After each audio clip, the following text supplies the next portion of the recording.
We have this unelected, fourth unconstitutional branch of government, which is the bureaucracy, which has, in a lot of ways, currently more power than any elected representative. And this is not something that people want, and it's not. It does not match the will of the people. So it's just something we've got to fix. And we've also got to address the deficit. So we've got a $2 trillion deficit, and if we don't do something about this deficit, the country's going bankrupt. I mean, it's really astounding that the interest payments alone on the national debt exceed the Defense Department budget, which is shocking because we spend a lot of money on defense. But and if that just keeps going, we're essentially going to bankrupt the country. So what I really want to say is, like, it's not optional for us to reduce the federal expenses. It's essential.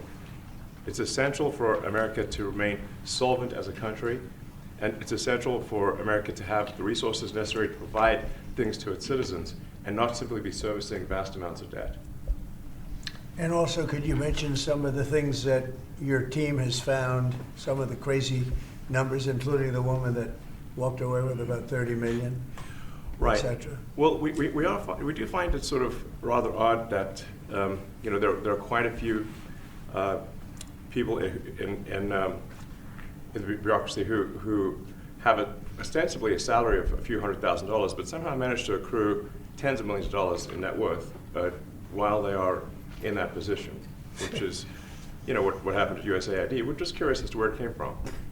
Maybe they're very good at investing, in which case we should take their investment advice, perhaps.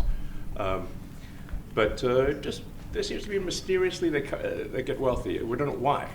Where does it come from? And I think the reality is that they're getting wealthy at the taxpayer expense. That's the honest truth of it. So we're looking at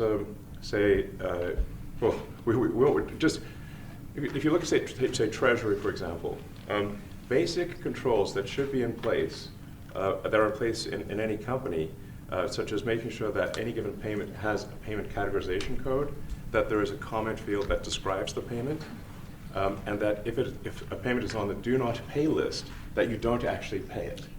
None of those things are true currently.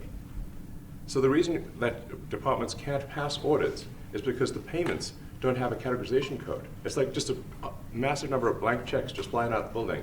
So you can't reconcile blank checks. You've got comment fields that are also blank, so you don't know why the payment was made. And then we've got this truly absurd, a do not pay list, which can take up to a year for an organization to get on a do not pay list.